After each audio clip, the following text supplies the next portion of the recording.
Today we're going to discuss issues surrounding BYOD, or Bring Your Own Device. Advances in mobile technology have made it easier than ever to maintain a single device for both work and personal use.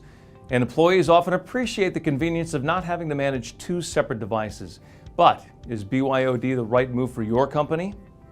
Welcome to HR Over Coffee, a series from the experts at HR 360 where you'll learn how to effectively hire, manage, and terminate employees.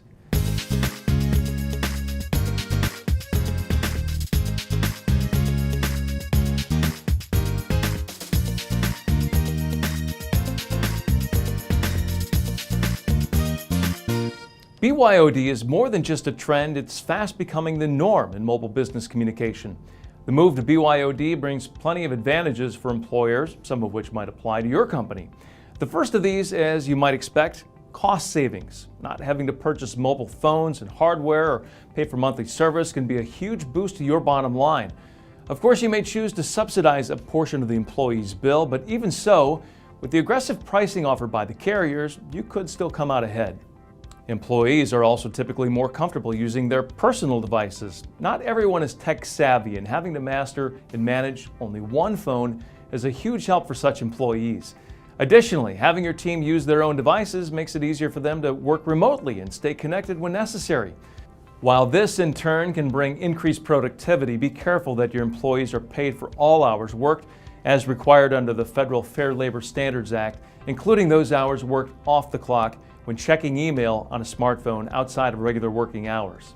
Finally, apps and cloud storage now enable employees to seamlessly access and perform work across multiple platforms. That being said, employee use of personal devices comes with serious considerations that must be weighed and addressed. The most significant of these is, of course, security, loss of private and sensitive data, and the possibility of malware. Wide-scale corporate data breaches make the news almost weekly, so this should be of utmost priority. Depending on your industry and the state in which you operate, your company may be subject to specific laws governing data breaches and the protection of sensitive information. So your first step before implementing a BYOD policy should be a consultation with legal counsel to identify any compliance issues. Your employees should have secure credentials and passwords to access company servers and information, and they should also agree to keep their devices locked and ready to be disabled in case of a loss or theft. There's also the chance that photos or videos on an employee's phone could pose a security threat to the company, such as images of a product or a design. While there are limits on how much your IT department can monitor an employee's private device, you may wish to restrict the use of these devices for taking pictures for work purposes. You should also require employees to use only secure Wi-Fi networks and ask them to regularly update their apps. An out-of-date app on a smartphone can be an open window through which cyber criminals can access the information on your corporate server. Managing these issues will require that you have solid tech support in place, either on staff or by contract. Your IT team can help determine which types of devices will support the activities you need and help stay on top of securing your sensitive data servers.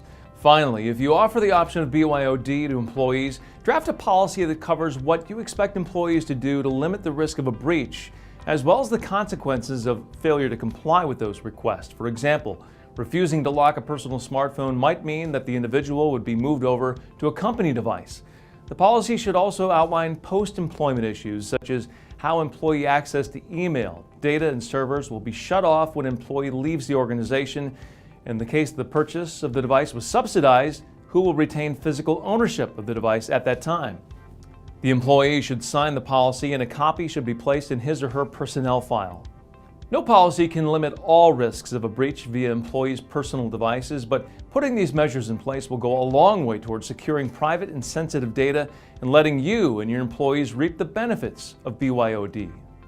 To stay ahead of the latest topics and trends in HR and managing employees, subscribe to our HR Compliance Library with over 500 downloadable forms and policies and video training on topics like preparing for workplace emergencies.